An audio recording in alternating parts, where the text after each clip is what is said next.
Circular turning on roads. तो हम लोग ये देखो, रियल लाइफ सिचुएशन है बेसिकली। तुम कभी भी साइकिल चला रहे हो, अचानक से मुड़ जाते हो तो स्किड कर जाती है तुम्हारी साइकिल, है ना। गिरे होगे, काफी लोग गिरे होंगे जो भी साइकिल चलाते हैं, और जो तेजी से साइकिल चलाते हैं वो जरूर गिरे होंगे because of skidding of cycles. Bike चलाते हैं तो बाइक से भी गिरते हैं बच्चे। So when vehicles go through turning they travel along nearly circular arc. There must be some force which will which will produce the necessary centripetal acceleration. If the vehicle travel in a horizontal circular path, this resultant force is also horizontal. The necessary centripetal force is being provided to the vehicles by the following three ways. Pehla, by friction only, by banking of roads only. तीसरा, by friction and banking of road both. ठीक है. In real life, the necessary centripetal force is provided by friction and banking of roads both. Now let us write equations of motion in each of the three cases separately and see what are the constant in each case.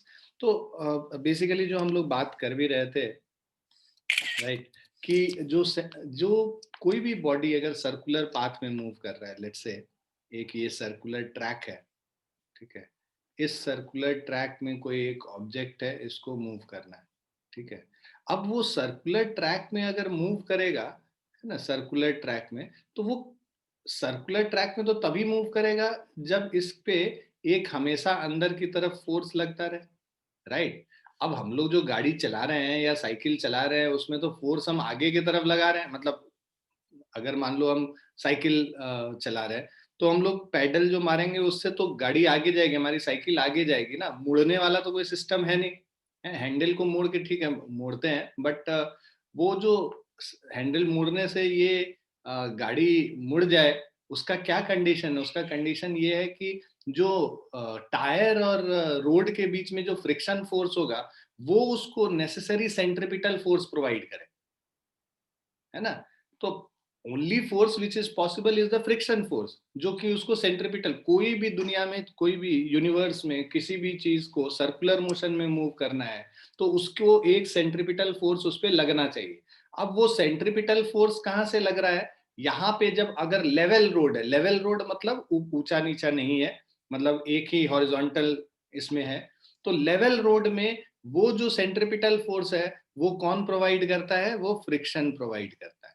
सो अगर तुम्हारे tyres में, tyre पुराने हो गए हैं और वो घिस गया है थोड़ा, है ना, चिकना हो गया है थोड़ा, तो फ्रिक्शन कम होगा, है ना। तो उस केस में स्किडिंग ज्यादा होती है।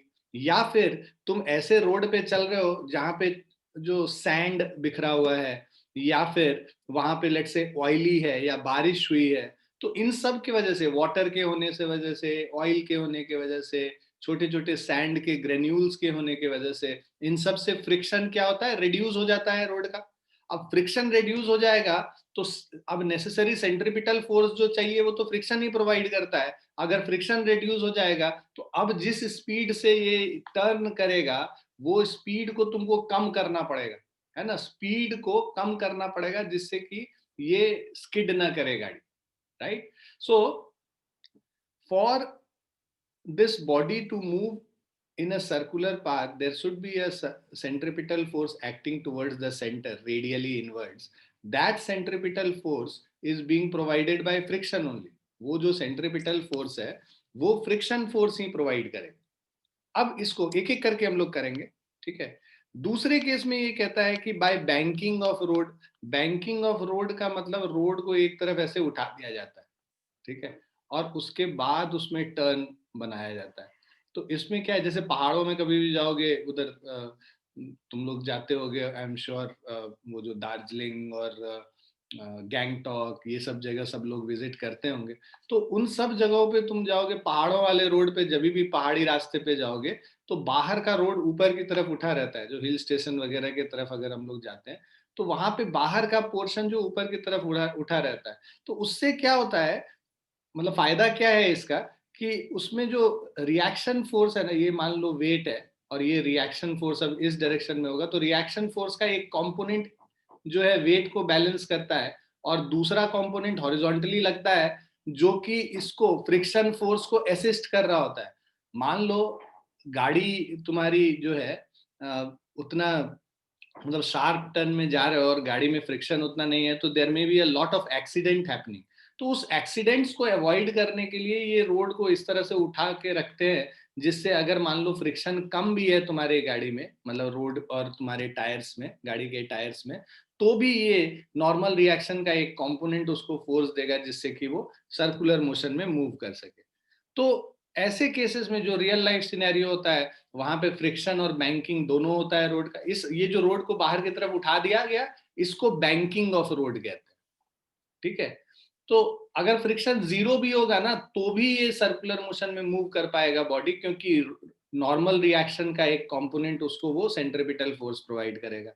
और तीसरा है, जब जो रियल लाइफ सिनेरियो होता है उसमें फ्रिक्शन भी लगा होता है, तो बैंकिंग ऑफ रोड भी होता है, दोनों चीज को मिला के नेसेसरी सेंट्रीपिटल फोर्स मिलेगा।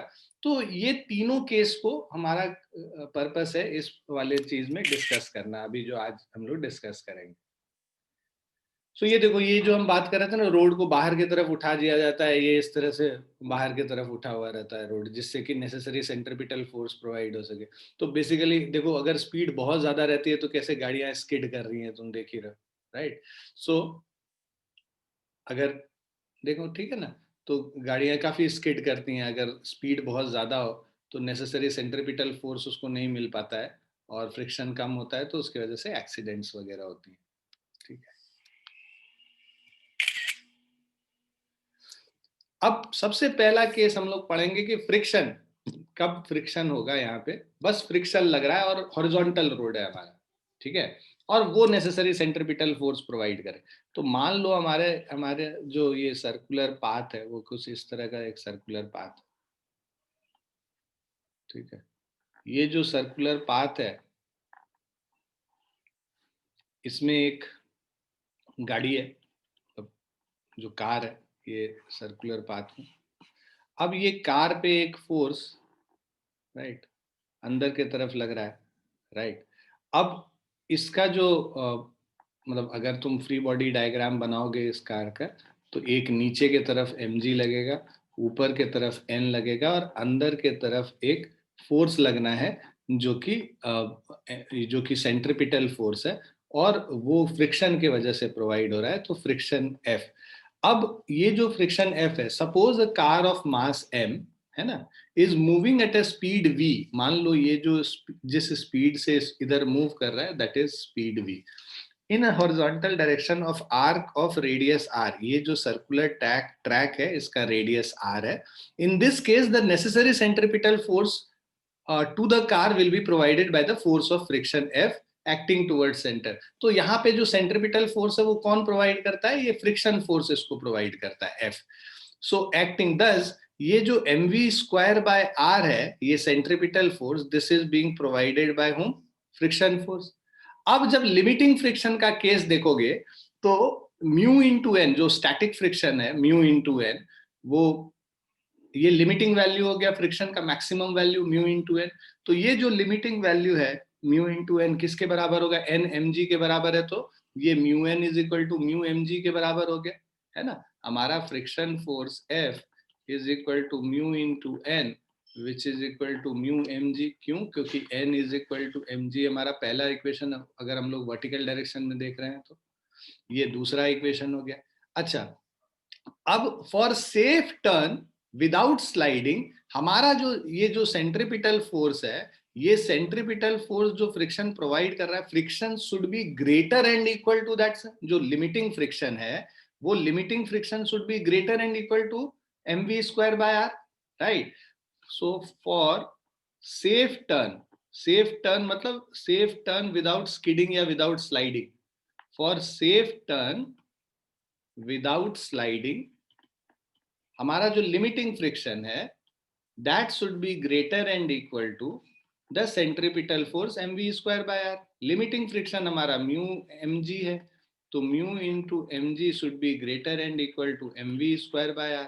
m और m कट गया, और v square is less and equal to mu g r, और v is less and equal to root under mu g r. तो ये कंडीशन है भाई। अगर जैसे लिखा हुआ रहता है, तुम कभी भी शार्प टर्न पे जाओगे ना, तो वहां पे कोने पे एक बोर्ड लगा हुआ होगा, बोर्ड पे लिखा होता है, यू नो, कि speed limit 40 kilometre per hour देखे होगे, या speed limit 20 kilometre per hour, ऐसा करके एक बोर्ड लगा हुआ होता है। वो उस चीज से ही कैलकुलेट करके निकालते हैं, इसी कैलकुलेशन से निकाल के लिखा हुआ होता है। ऐसा नहीं कि मनगढ़ंत कुछ भी लिख दिया है कि 40 kilometre our, 20 kilometre per hour. उसका कोई मतलब है कि मतलब उसका ये मतलब है कि तुम जब अगर तुम्हारे गाड़ी की टायर्स में फ्रिक्शन बेटर है, ठीक ठाक है, तो तुम उतने स्पीड तक ही जा सकते हो। इनफैक्ट तुमको उससे स्पीड कम रखना चाहिए, क्योंकि तुम्हारे गाड़ी का फ्रिक्शन जो है वो एकदम 100% नहीं वर्क कर रहा होगा। तुम्हारी गाड़ी के टायर्स पूरे पुराने भी हो चुके होंगे, हो सकता है उस समय बारिश भी हुआ हो सकता है वहां पे मिट्टी वगैरह या फिर जो सैंड है या बालू है वो भी वहां पे बिखरा हुआ हो। तो इन सब से को ध्यान में रख के ये मैक्सिमम स्पीड का जो वहां पे बोर्ड लगा होता है। सो हियर टू सिचुएशंस में arise. If m and r are known to us, the speed of the vehicle should not exceed the value of mu rg. And if v and r are known to us, then coefficient of friction should be greater than v square by rg. दो तरीके का question तुमको पूछा जाएगा कि भाई speed का क्या लिमिट है, और दूसरा कि क्या फ्रिक्शन होना चाहिए गाड़ी के टायर्स और रोड के बीच में कि इस स्पीड से गाड़ी टर्न कर सके, मतलब v दिया होगा, है ना। तो उस केस में हम लोग ये लगाएंगे कि भाई mu should be greater and equal to, इससे अगर सॉल्व करोगे तो mu is greater and equal to v square by r g, right. तो अगर v स्पीड से गाड़ी को सर्कुलर ट्रैक में मूव करना है, रेडियस r है सर्कुलर ट्रैक का, तो the coefficient of friction should be greater and equal to v square by rg.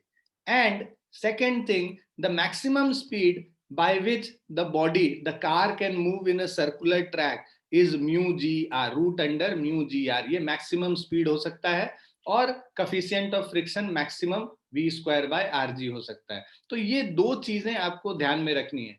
So clear है बच्चों?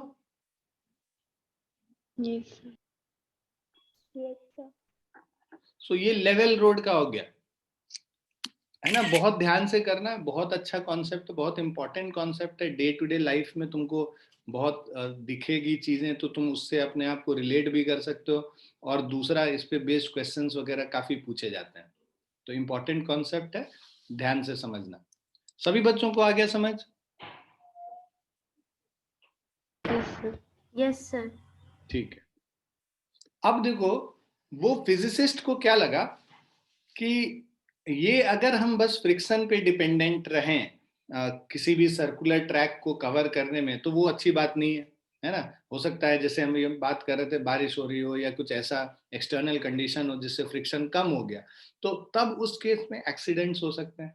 तो फिर इंजीनियर्स ने क्या किया कि उसका एक तोड़ निकाला। उन्होंने कहा कि हम लोग रुको, एक कुछ और भी साथ में ले आते हैं कि अगर फ्रिक्शन जीरो भी है, for any case friction zero भी हो जाता है, तो भी गाड़ी आराम से सर्कुलर ट्रैक में मूव कर सके।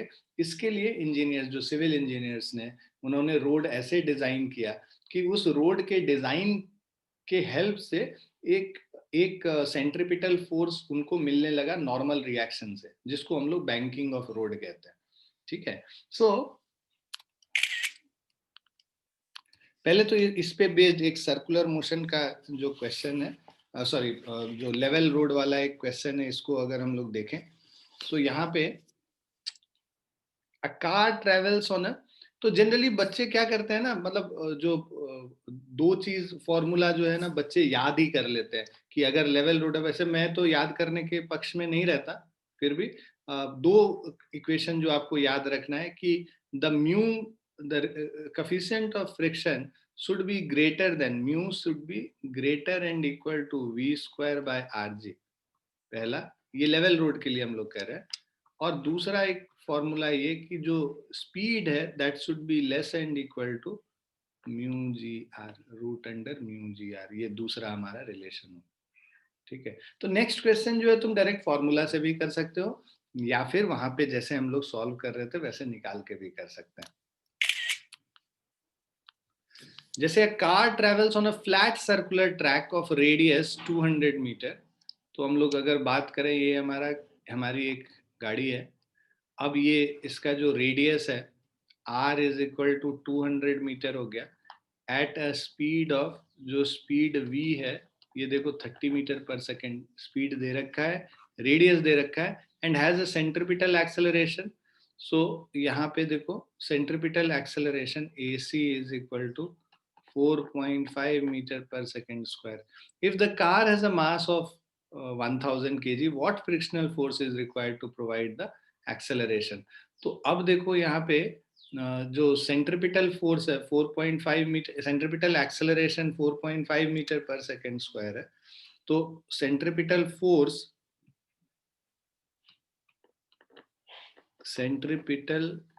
फोर्स जो होगा, this is equal to mass into acceleration, right. Mass है 1000 kg.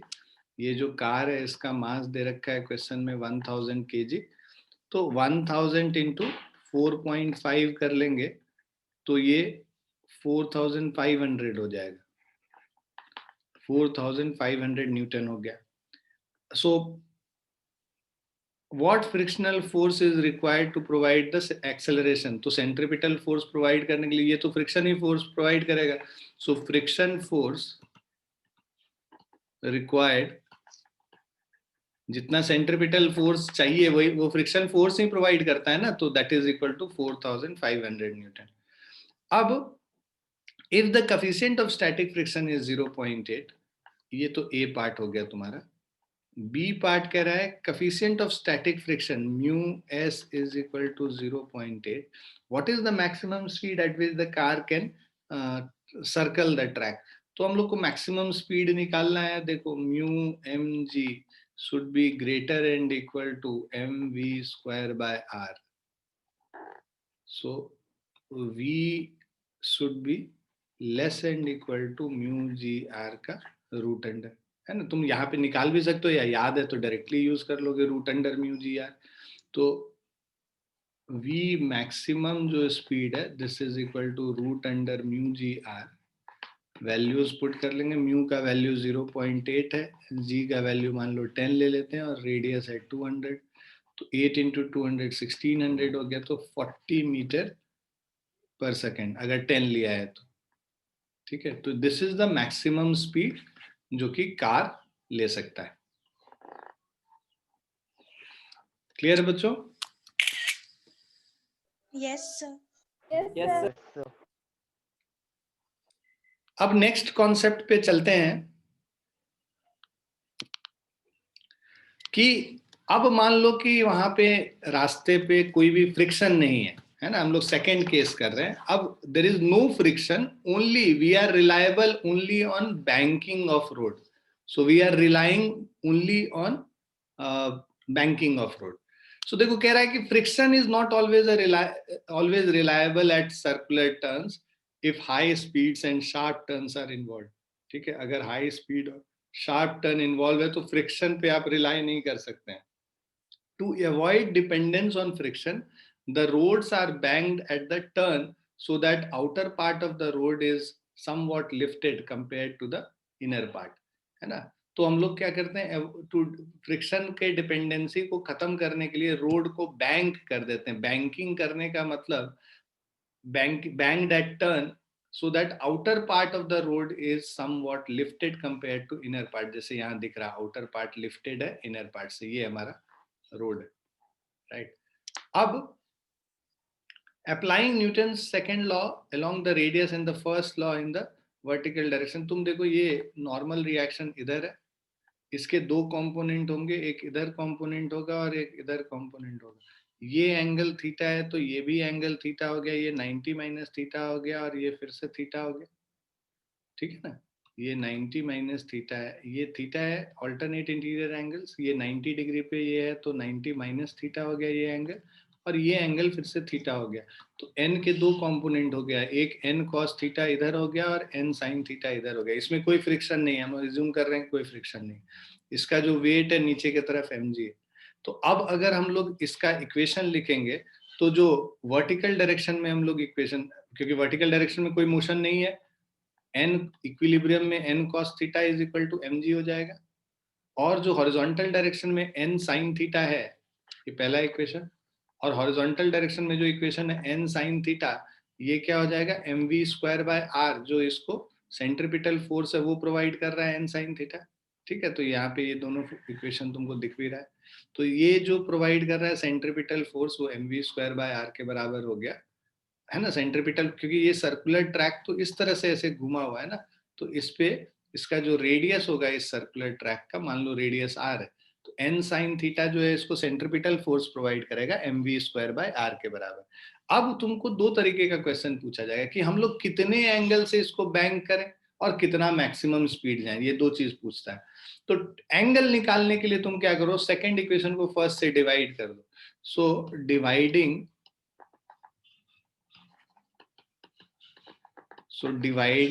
2/1, अब हमारे पास इक्वेशन क्या आ जाएगा, n sin theta divided by n cos theta is equal to mv²/r divided by mg।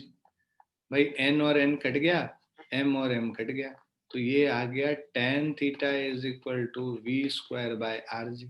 ठीक है, तुमसे पूछेगा कि किस एंगल पे ये टर्न कर सकता है, वो tan इनवर्स v²/rg ऐसे लिख लेंगे। उसके बाद दूसरा क्वेश्चन है कि मैक्सिमम क्या स्पीड हो सकता है, तो देखो यहाँ पे v²/rg, राइट,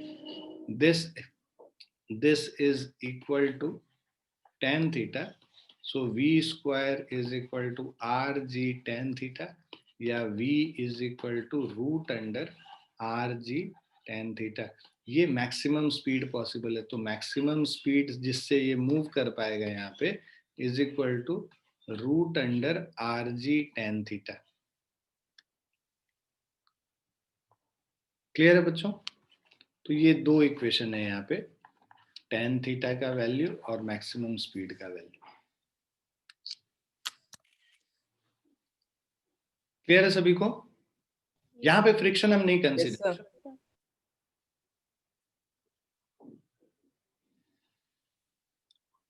नोट्स बन रहा है कि नहीं आप लोग का? क्लास के बाद आप लोग बनाते हैं ना notes? Yes sir. Yes sir. ठीक है,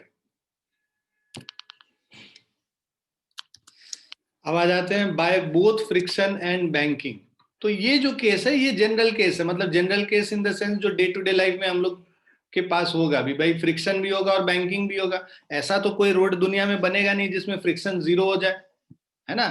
तो तब तो बहुत मुश्किल होगा, फ्रिक्शन जीरो हो गया तो तुमने गाड़ी खड़ी की किसी किनारे पे, वो गाड़ी अपने आप नीचे लुढ़क जाएगी, राइट, अगर फ्रिक्शन जीरो हो गया। तो फ्रिक्शन तो थोड़ा होता ही है, और साथ में बैंकिंग भी होता है कि रोड को, मतलब उसको जो रोड को एक तरफ हम लोग हाइट पे उठाकर भी रखते हैं, तो बैंकिंग ऑफ रोड और फ्रिक्शन दोनों साथ में काम करेगा, जिससे जो स्पीड है वो स्पीड अब ठीक ठाक हम लोग स्पीड पे मूव कर सकते हैं, इवन दो शार्प टर्न होता है। सो अगर हम लोग को अपना स्पीड लिमिट को बढ़ाना है तो उसके लिए बैंकिंग को भी करना जरूरी है फ्रिक्शन के साथ साथ, अदरवाइज तो बस √μ/g से हम लोग जो स्पीड निकालते थे मैक्सिमम स्पीड वही निकाल सकते हैं। So if a vehicle is moving on a circular road which is tough and banged also, which is rough and banged also, then three forces may act on the vehicle of these forces. The first force is weight, that is weight mg is fixed both in magnitude and direction. तो ये देखो जो पहला force है, first force that is weight mg, है ना, is fixed both in magnitude and direction, ये तो चेंज करता नहीं है। The direction of second force that is normal is also fixed, ये देखो नॉर्मल रिएक्शन ये इससे परपेंडिकुलर होगा, जिस सरफेस से परपेंडिकुलर होता है। while the direction of the third, that is friction, can either be inwards or outwards, while its magnitude can be varied up to the maximum limit mu n। देखो friction force ना नीचे के तरफ भी लग सकता है और ऊपर के तरफ भी लग सकता है, दोनों लग सकता है, डिपेंड करेगा कि जो स्पीड हम लोग का है वो क्या है, right. So the magnitude of normal reaction n and direction plus magnitude of friction are so adjusted that the resultant of three forces mentioned above is mv²/r towards the center। तो friction और normal reaction मतलब ये सब basically इस तरह से अपने आप को, फ्रिक्शन फोर्स इनफैक्ट अपने आप को एडजस्ट इस तरह से करेगा कि नेट फोर्स जो आए वो mv²/r ही आए सेंटर के तरफ। Of these, m and r are also constant, therefore value of n and direction plus magnitude of friction mainly depends on speed of the vehicle v. Thus situation varies from problem to problem, even though we can see that. अब देखो friction F outward कब होगा? If the vehicle is at rest, because in that case the component weight mg sin theta is balanced by F.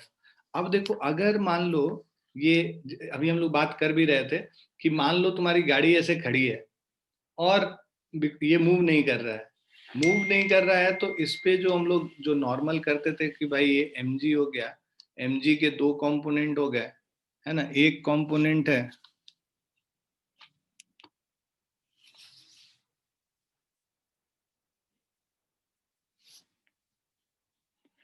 एक मान लो ये theta है, तो इसके दो कंपोनेंट होंगे, एक इधर हो जाएगा इस कंपोनेंट के अलोंग, है ना, ये हो जाएगा mg cos थीटा, राइट, और ये हो जाएगा mg sin थीटा, है ना. तो अब अगर व्हीकल रेस्ट पे, उसका टेंडेंसी क्या होगा? नीचे की तरफ फिसलने का. तो फ्रिक्शन उस पे किधर लगेगा? ऊपर की तरफ लगेगा, इसको रोके रखने के लिए. तो वही कह रहा है कि अगर फ्रिक्शन विल बी आउटवर्ड मतलब रोड के बाहर की तरफ, if the vehicle is at rest, because in that case the component weight mg sin theta is balanced by F. अब फ्रिक्शन इनवर्ड कब होगा? अगर वेलोसिटी जो है तुम्हारा root under r g tan theta, जो बैंकिंग के वजह से जो मैक्सिमम स्पीड हम लोग निकाल रहे थे, इससे भी ज्यादा वेलोसिटी हो गया, तो वो फ्रिक्शन कौन प्रोवाइड करेगा? वो फ्रिक्शन मतलब वो सेंट्रिपिटल फोर्स कौन प्रोवाइड करेगा? उस केस में फ्रिक्शन सेंट्रिपिटल फोर्स प्रोवाइड करेगा. और फ्रिक्शन विल बी आउटवर्ड अगर speed root under r g tan theta से कम है. मतलब ये जो root under r g tan theta हम लोग निकाल रहे थे पिछले केस में, जब निकाले हैं बैंकिंग की वजह से, जब बस हम निकाल रहे थे, तो उस केस में, ठीक है, सो अगर बस बैंकिंग होता तो हम लोगों ने बात किया था कि अगर फ्रिक्शन नहीं है, बस बैंकिंग है, तो ये mg हो गया और ये नॉर्मल रिएक्शन n हो गया और ये हमारा, ठीक है, सो ये जो हमारा n का जो इधर कंपोनेंट होगा, ये थीटा है, ये भी थीटा है, ये 90 माइनस थीटा है. तो जो अभी हम लोग कर रहे थे कि भाई n cos थीटा जो था वो नेसेसरी सेंट्रिपिटल फोर्स प्रोवाइड कर रहा था, तो n cos थीटा हम लोग mv स्क्वायर बाय r निकाल रहे थे, और ऊपर के तरफ जो फोर्स था n sin थीटा वो mg के बराबर था, और इन दोनों को डिवाइड करके हम लोगों ने निकाला था कि भाई v square by r g is equal to tan theta, तो v is equal to root under r g tan theta. ठीक है, तो ये जो v is equal to root under r g tan theta, ये मैक्सिमम स्पीड है ना. इस मैक्सिमम स्पीड से ज्यादा अगर स्पीड हो जाएगा, तब फ्रिक्शन अंदर की तरफ लगेगा, इधर नीचे की तरफ, जिससे कि वो फ्रिक्शन का एक कंपोनेंट इसको सेंट्रिपिटल फोर्स प्रोवाइड कर सके. और अगर इससे friction F will be outward, अगर स्पीड जो है इससे कम है, तब फ्रिक्शन बाहर की तरफ लगेगा, क्योंकि वो अंदर की तरफ उसका टेंडेंसी स्लाइड करने का होगा. जब वेलोसिटी इससे ज्यादा हो जाएगा, तब इसका टेंडेंसी बाहर की तरफ स्लाइड करने का होगा और फ्रिक्शन अंदर की तरफ लगेगा. जब इससे स्पीड कम होगा, तो उसका टेंडेंसी नीचे की तरफ स्लाइड करने का होगा और फ्रिक्शन बाहर की तरफ लगेगा.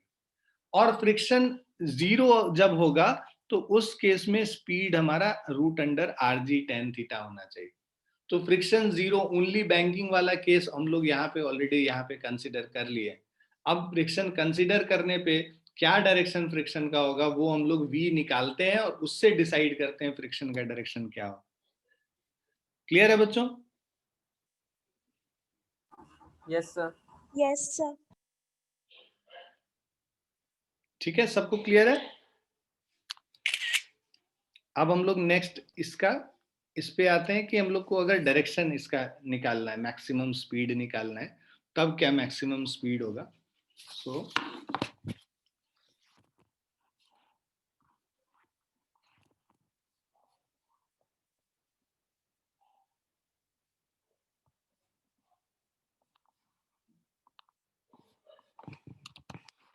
अब हम लोग जब बैंकिंग और फ्रिक्शन दोनों है, ठीक है,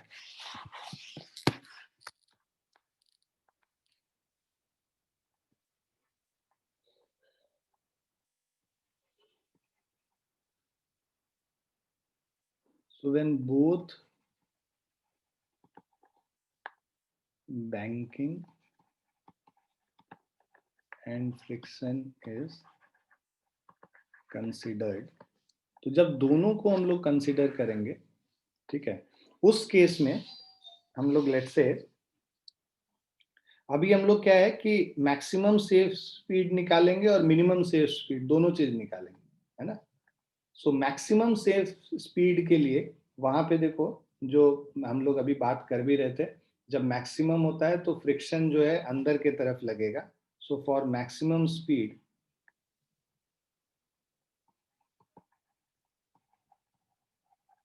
हम लोग को मैक्सिमम सेफ स्पीड निकालना है।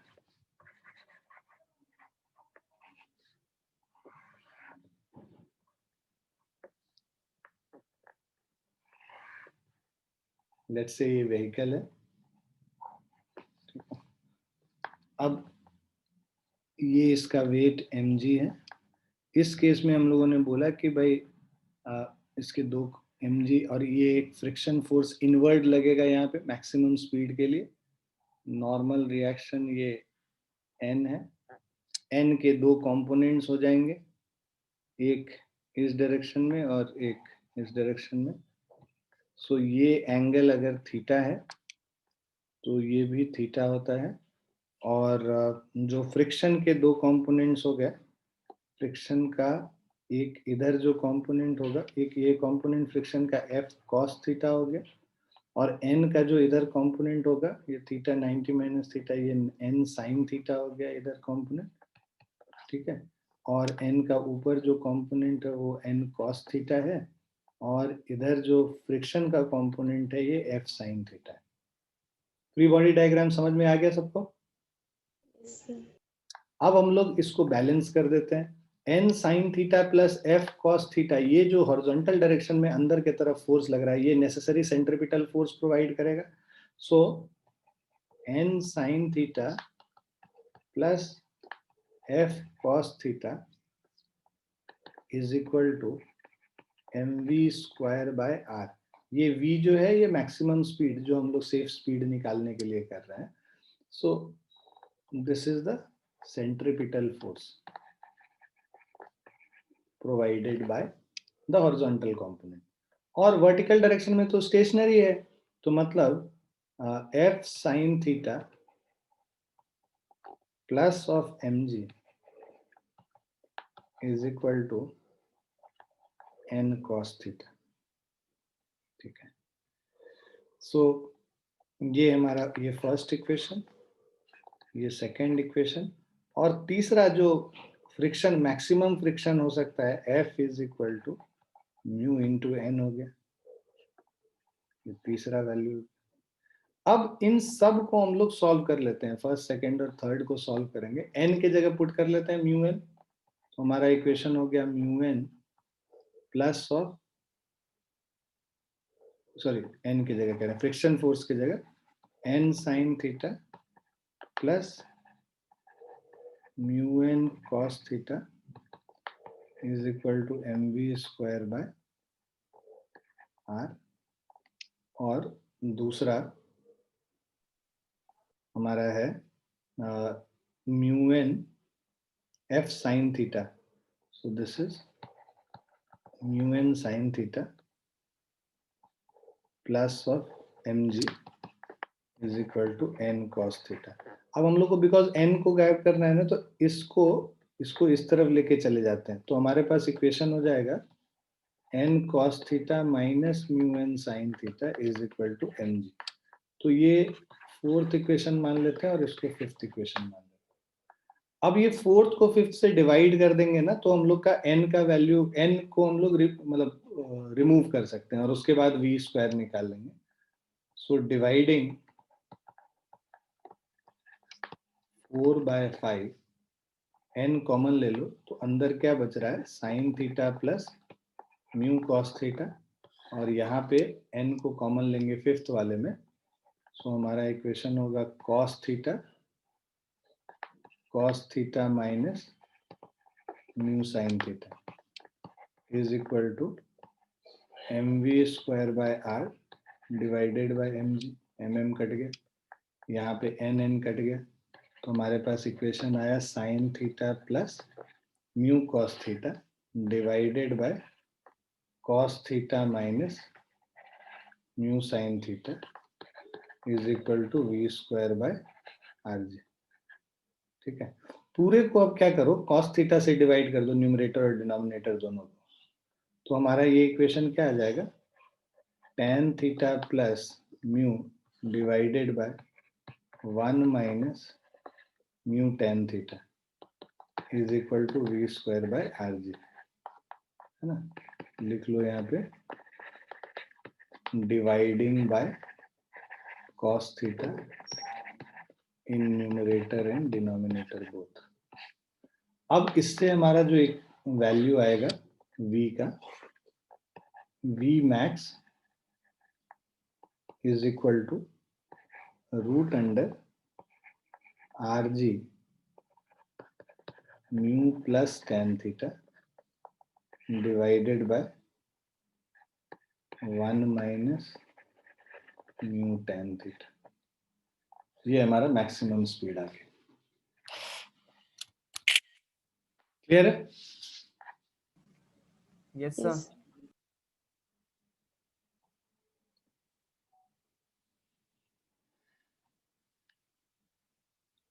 आगे बढ़े, तुम लोग नोट्स तो बाद में बना लेते हो।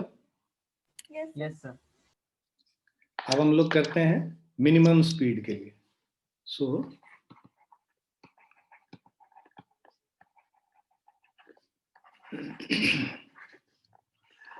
तो अब अगर हम लोग मिनिमम स्पीड की बात करें, मिनिमम स्पीड में हमने बोला कि फ्रिक्शन क्या होगा, ऊपर के तरफ लगेगा, है ना। तो उस केस में जो फ्री बॉडी डायग्राम बनाएंगे,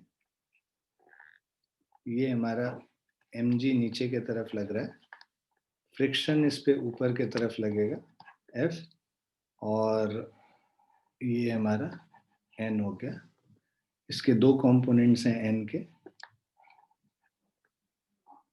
ये एंगल थीटा, तो ये हो जाएगा n साइन थीटा, ये हो गया n cos थीटा।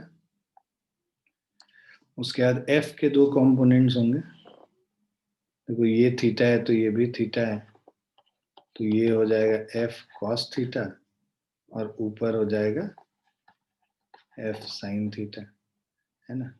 सो जो एक्सट्रीम केस है वहां पे for minimum speed f mu n के बराबर हो जाता है। ठीक है, सो ये हम लोग लिखेंगे। देखो अब जो अंदर के तरफ फोर्स है वो क्या फोर्स है, अंदर के तरफ n sine theta minus of f cos theta, ठीक है, इज इक्वल टू ये सेंट्रीपिटल फोर्स प्रोवाइड कर रहा है mv square by r। So minimum speed v minimum हम लोग देख रहे हैं यहाँ पे, ठीक है ना। सो ये v जो यूज कर रहे हैं मिनिमम स्पीड के लिए यूज कर रहे हैं। f म्यू n हो जाता है तो इसको हम लोग लिख सकते हैं n sine theta minus mu n cos theta is equal to mv square by r, और n into sine theta minus mu cos theta is equal to mv square by r। ये पहला इक्वेशन।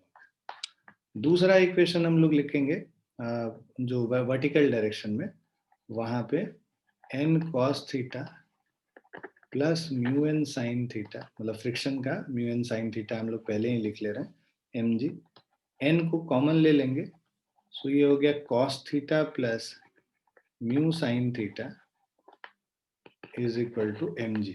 ये second equation हो गया। Dividing 1/2,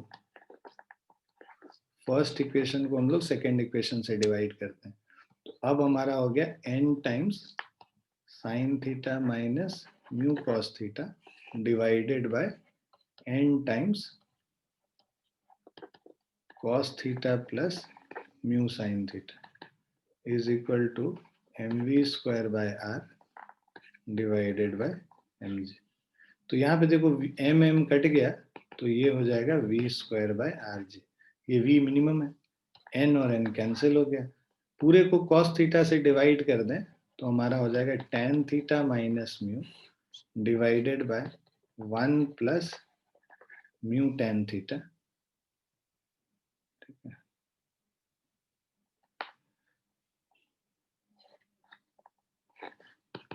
is equal to v square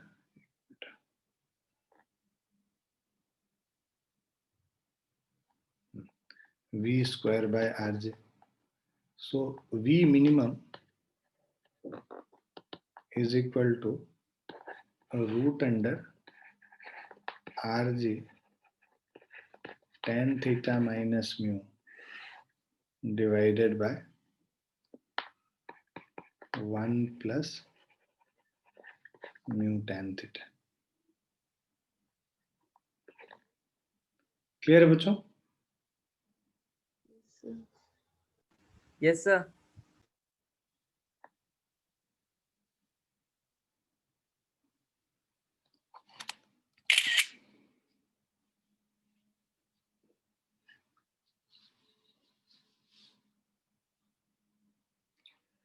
so अब हम लोग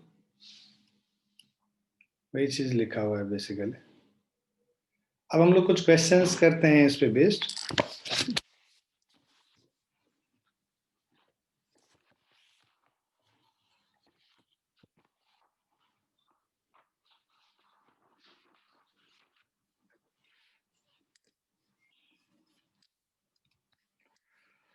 सो पहला क्वेश्चन है, देखो, a car has to move on a level turn of radius 45 metre.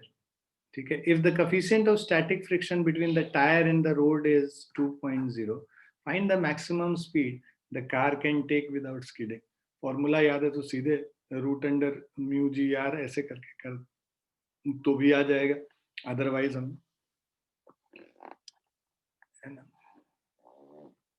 40 chapter जब पढ़ोगे उसके बाद हर चैप्टर का फॉर्मूला याद रखना पॉसिबल नहीं होता है, लेकिन फिर भी नीट में जितना फॉर्मूला याद रखोगे स्पीड तुम्हारा उतना बढ़ेगा।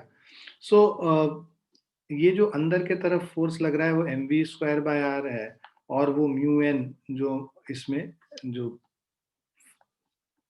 Friction force maximum mu n के बराबर होता है।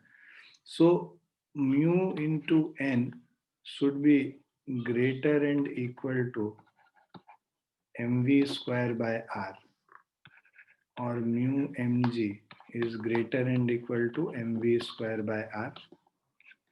So v square should be less and equal to mu gr, or v should be less and equal to root under mu gr. So maximum speed v maximum is equal to root under mu gr। ये अगर formula याद है यहीं से start कर सकते हैं, ये ऐसे डिराइव भी कर सकते हैं।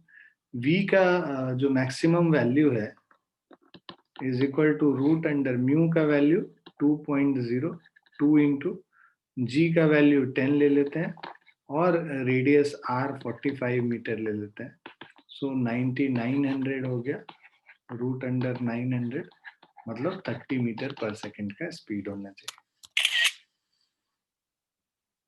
ठीक है, ये लेवल रोड, मतलब जब कार डिपेंड्स ओनली फ्रिक्शन, ये ओनली फ्रिक्शन वाला केस,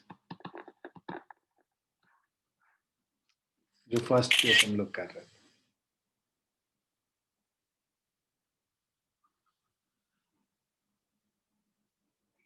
आ गया समझ बच्चों? Yes sir. Yes sir. दूसरा केस कह रहा है, दूसरा question, a circular track of radius 600 meter is to be designed for cars, right, at an average speed of 180 km per hour. What should be the angle of banking of the track? तो भाई जब average speed 180 kilometre per hour है ना, जब हम लोग design करते हैं ना उस समय फ्रिक्शन को कंसीडर करके डिजाइन नहीं करते हैं। क्यों फ्रिक्शन को कंसीडर, हम लोग फ्रिक्शन का मानते ही नहीं कि फ्रिक्शन के वजह से हम लोग को रिलाई करना है फ्रिक्शन पे, ऐसा हम लोग को नहीं डिजाइनिंग के समय करना होता है। डिजाइनिंग के समय हमें बस इस चीज का ध्यान रखना होता है कि हमें जो एन का कंपोनेंट है वही नेसेसरी सेंट्रीपिटल फोर्स प्रोवाइड कर दे, मतलब बैंकिंग की वजह से ही सेंट्रीपिटल फोर्स आ जाए, हमको फ्रिक्शन पे रिलाई ना करना पड़े, क्योंकि फ्रिक्शन मतलब पे रिलाई करना is not good in case of otherwise accident में आकर। तो अगर हम लोग बस बैंकिंग वाली चीज पे ध्यान रखते हैं बिना फ्रिक्शन के, ऐसे भी यहाँ पे फ्रिक्शन कोफिशिएंट वगैरह कुछ नहीं दे रखा है, तो हम लोग को हमेशा जो है, लेट अस स्टार्ट। तो ये एंगल मान लो थीटा है, ठीक है। What should be the angle of banking, हम लोग को ये थीटा एंगल निकालने बोला है। तो यहाँ पे वेट mg हो गया, नॉर्मल रिएक्शन n हो गया, n का एक कंपोनेंट यहाँ पे है, ये थीटा है, तो n साइन थीटा इधर होगा, n cos थीटा इधर हो गया, n cos theta is equal to mg, n sin theta is equal to mv square by r, dividing 2 by 1, ठीक है। इस केस में हमारा ये आ जाएगा n sin theta divided by n cos theta is mv square by r by mg। m और m cut गया, तो ये क्या हो गया हमारा v square by rg आ गया, n और n इधर भी कट गया, तो यहाँ पे देखो tan theta should be equal to v square by rg। So v is equal to root under rg tan theta। तो what should be the angle of banking of the track, हम लोग को ये थीटा निकालने बोला है, तो v तो हम लोग को पता ही है, राइट। तो tan theta is equal to v। अब देखो 180 किलोमीटर पर आवर है, इसको मीटर में कन्वर्ट, मीटर पर सेकंड में कन्वर्ट करने के लिए 180 इंटू, ठीक है, 5/18, सॉरी, सो ये हमारा हो गया 50 मीटर पर सेकंड, ठीक है। सो 50 इंटू 50, रेडियस दे रखा है 600 इंटू जी 10 हो गया,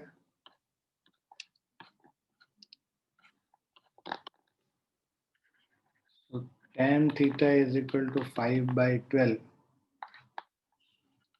right। So theta is equal to tan inverse 5/12। इसको अगर कैलकुलेट करेंगे,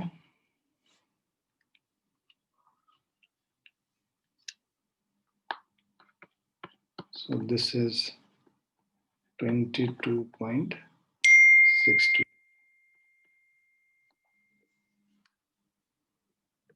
क्लियर है बच्चों? Yes, sir. Yes, sir.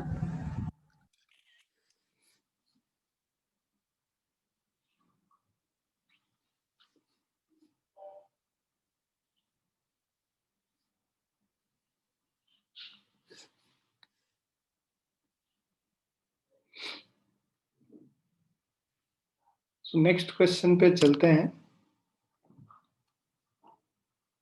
देखो तुम लोगों को कॉन्सेप्ट तो समझ में आ गया। मैं क्या करता हूँ, इन सारे क्वेश्चंस का तुमको भेजता हूँ, ये सारे क्वेश्चंस ऐड कर देते हैं, ये तुम लोग अटेम्प्ट कर लेना, ठीक है, क्योंकि मेरे बस बनाने से फिर हेल्प नहीं मिलेगा तुमको। तो ये 4 क्वेश्चन है जो तुमको करने हैं और ये करके मुझे भेजने हैं, ठीक है ना। बाकी तो मैंने कर दिया है, तो कॉन्सेप्ट उतना ही है, सारे में तुमको कॉन्सेप्ट वही मिलेगा जो हम लोग कर रहे हैं, राइट। और इनका अगर हम आंसर मैच करने के लिए रुको लिख भी देते हैं, उससे तुमको आसान होगा आंसर मैच करना।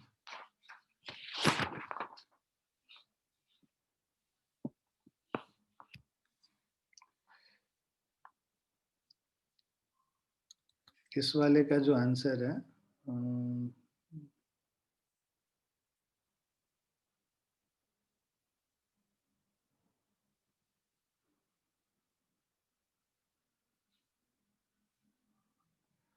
अरे ये क्वेश्चन नहीं आता है, इसको पूरा कर देते हैं क्वेश्चन, है ना। So the coefficient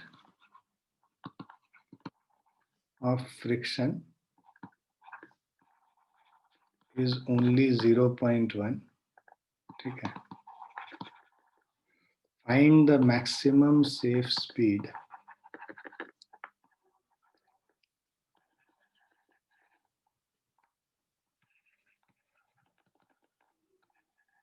at which car can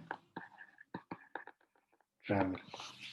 इसका जो आंसर होगा मैच करने के लिए 8.89 मीटर पर सेकेंड। बना के फिर तुमको आइडिया लग जाएगा कि सही किया है या नहीं तुमने। ये यहाँ पे जो इसका है,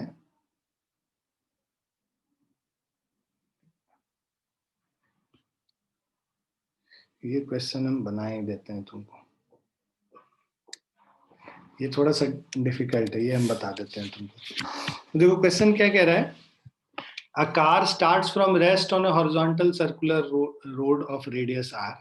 The tangential acceleration of the car is a. The friction coefficient between the road and the tire is mu. Find the speed at which car will skid and also find the distance after traveling its skids. So also find the distance after traveling it skids. तो basically क्या है कि ये zero rest से start किया और धीरे धीरे स्पीड बढ़ाएगा। स्पीड जब बढ़ाएगा, है ना, तो एक पर्टिकुलर स्पीड पे स्किड करेगा। तो पहले तो हम लोग वी मैक्सिमम निकाल लेते हैं कि किस पे स्किड करता है, ठीक है। सो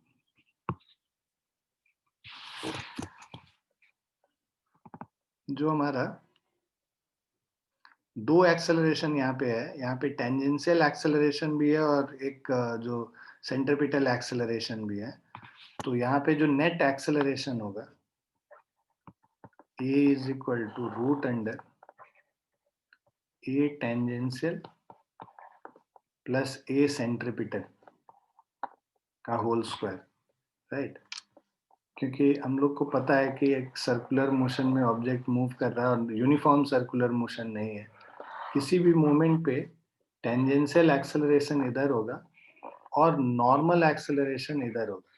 इन दोनों का जो रिजल्टेंट होता है तो एक्चुअल एक्सेलरेशन इधर लग रहा होता है। तो ये है वो एक्सेलरेशन ए जो कि हम यहाँ पे दिखा रहे हैं, root under a t square plus a n square, ठीक है। ये बिकॉज ये 90 डिग्री पे। सो जो फोर्स लगेगा, force acting on this is equal to mass into acceleration, right. और ये जो फ्रिक्शन फोर्स है, अब ये जो फोर्स होगा, देखो अब हम लोग का F is equal to m a, ये टेंजेंशियल फोर्स हो गया। नेट एक्सेलरेशन ए है तो दैट शुड प्रोवाइड, ये जो m into a should be greater and equal to mu m g, है ना। तो जो m इंटू ए है, ये वाला चीज है तुम्हारा। So m into root under tangential acceleration है हमारा, मान लो ए स्क्वायर, है ना। टेंजेंशियल एक्सेलरेशन यहाँ पे दे रखा है ए, यहाँ पे वैल्यू। सो ए स्क्वायर, ये एम ए नेट वाला कर रहे हैं। यहाँ पे जो ए यूज कर रहे हैं ये टेंजेंशियल एक्सेलरेशन का ए स्क्वायर यूज कर रहे हैं, ठीक है। या ए नेट कर दो इसको, तब ज्यादा आसान रहेगा। सो ये a square plus of centripetal acceleration v square by r होता है, ठीक है। तो वी स्क्वायर बाय आर का whole square is greater and equal to mu m g. So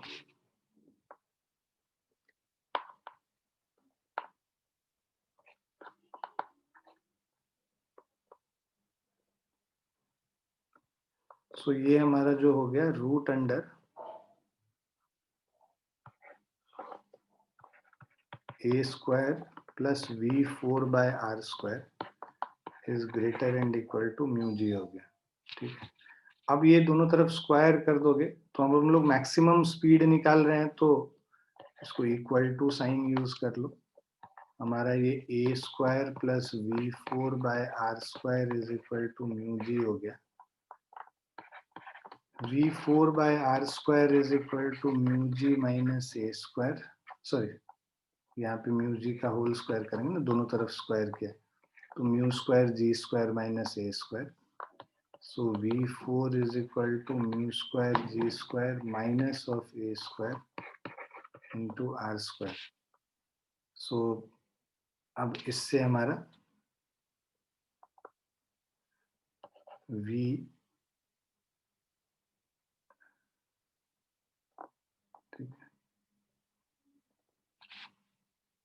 V is equal to mu square G square minus A square, right?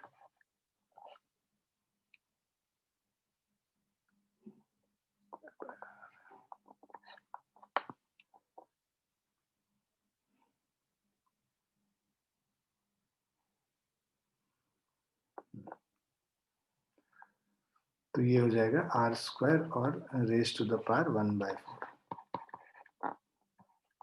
ये v का maximum speed हो गया.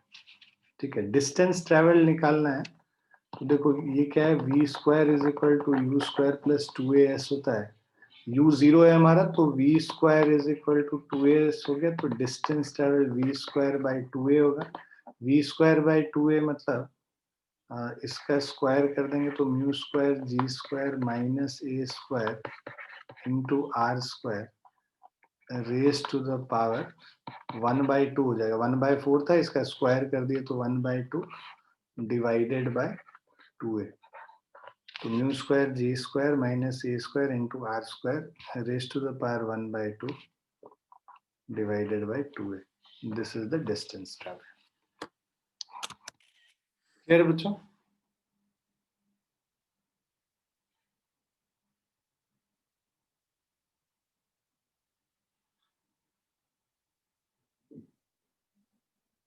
समझ आया सबको?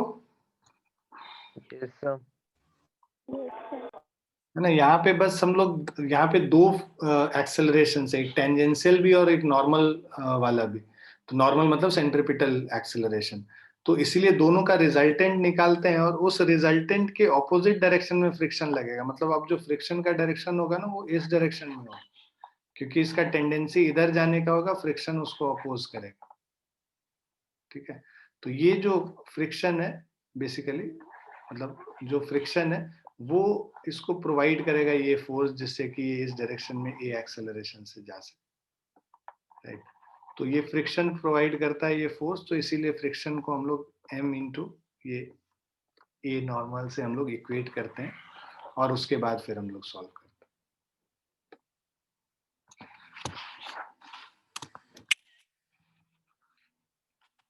ये इसका आंसर तुम लोग को दे ही रखा है, इसका भी आंसर दे रखा है तुम लोग को. ठीक है. अब हम लोग डेथ वेल वाला कॉन्सेप्ट करेंगे. सो डेथ वेल मतलब वो मौत का कुआं टाइप का जो होता है. कौन सी मूवी आई थी वो, कौन सी मूवी थी अभी, भारत. भारत करके एक सलमान खान की मूवी आई थी ना, भारत. देखे थे तुम लोग? Yes sir. वो बाइक नहीं चलाता है उस पे, वो मौत के कुआं में, है ना. पुराने जमाने Yes, sir. में मेले में वो मौत का कुआं वाला चीज होता था. तुम लोग तो खैर अब मेला वैसा लगता नहीं है, लेकिन हाँ तुम लोग मूवी में देखे हो भारत में. तो वो जो मौत का कुआं था उसमें वो क्या कॉन्सेप्ट होता है उस पे, मतलब बेसिकली क्या है कि पहले ना स्पीड को पहले गोल गोल घुमा के अपनी स्पीड बढ़ाते हैं और उसके बाद उस स्पीड पे वो फिर वो गाड़ी जो है उस पे चलाना शुरू करते हैं, मतलब वर्टिकल वॉल्स पे. तो इतनी तेजी से गाड़ी मूव कर रही होती है कि उसके वजह से, मतलब उस स्पीड के वजह से उस पे नेसेसरी एक फ्रिक्शन फोर्स जो है उसको बैलेंस कर देता है उसके वेट को. ठीक है. तो a motorcyclist is driving in a horizontal circle on the inner surface of vertical cylinder of radius r. Friction coefficient between tyres of motorcycle. अब देखो ये जो मोटरसाइकिलिस्ट है इसका वेट नीचे की तरफ mg लग रहा है. ठीक है. सो इसका वेट mg यहाँ पे नीचे की तरफ लग रहा है. ठीक है. फ्रिक्शन फोर्स ऊपर की तरफ लग रहा है F. तो ये जो mg है ये क्या कर रहा है, ये फ्रिक्शन फोर्स जो है ये इसके वेट को बैलेंस कर ले, इतना फ्रिक्शन फोर्स लगना चाहिए। तो उसके लिए क्या है, ये तेजी से जब घूमता है ना, तो इसका जो सेंटर, ये जो नॉर्मल रिएक्शन है, ये एक सेंट्रीफ्यूगल फोर्स इस पे लगेगा, है ना, तेजी से घूमेगा। तो ये बेसिकली हम लोग अब जो हमारा ये आदमी जो बाइक पे है, ठीक है, उस बाइक के ऊपर बेसिकली बिकॉज वो सर्कुलर मोशन में मूव कर रहा है, उस पे एक सेंट्रीफ्यूगल फोर्स लग रहा है उस आदमी के ऊपर और बाइक। तो ये जो नॉर्मल रिएक्शन, वो प्रेस कर रहा होगा वॉल को किसी फोर्स से, वो फोर्स के क्या है, एन के बराबर है, जो कि किसके बराबर होगा, सेंट्रीफ्यूगल या सेंट्रीपिटल जो भी तुम बोल लो, इस सेंट्रीपिटल फोर्स के बराबर। तो एन जो नॉर्मल रिएक्शन है, ये एन हो जाएगा, एन प्रोवाइड कर रहा है ये सेंट्रीपिटल फोर्स mv²/r। और हम लोग को पता है कि ये जो म्यू इंटू एन जो फ्रिक्शन फोर्स होता है, ये म्यू एन जो है ये बैलेंस करेगा mg को नीचे की तरफ। तो अब अगर हम लोग यहाँ पे रिप्लेस कर ले तो ये क्या हो जाएगा, mu mv²/r is equal to mg।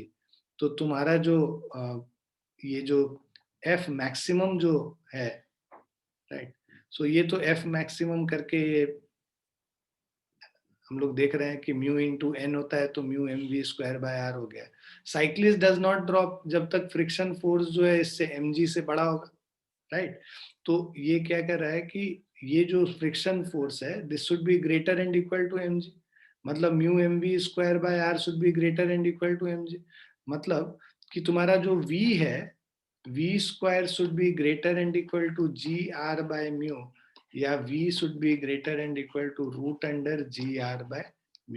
तो मैक्सिमम जो मिनिमम स्पीड है इसका गाड़ी का, जिससे कि ये स्किड नहीं करेगा और वो मूव कर जाएगा, मतलब सर्कुलर मोशन में मूव करता रहेगा, वो मिनिमम स्पीड gr/μ के √gr/μ के बराबर होना चाहिए।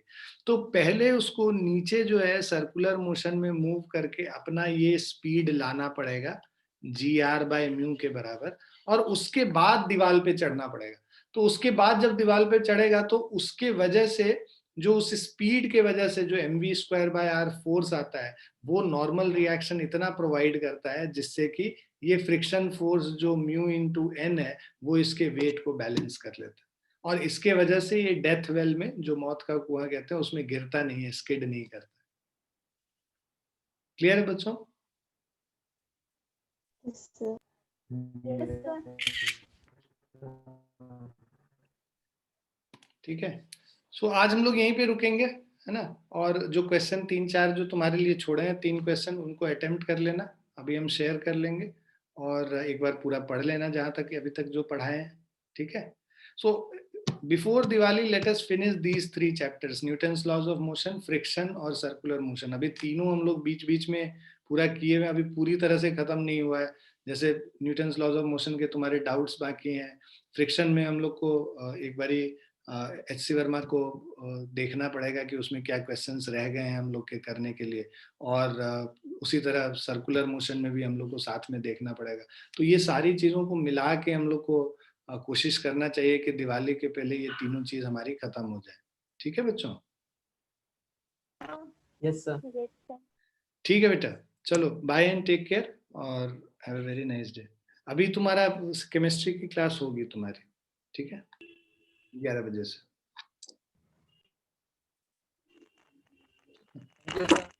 Thank you, sir. हाँ चलिए, bye and take care. Thank you, sir.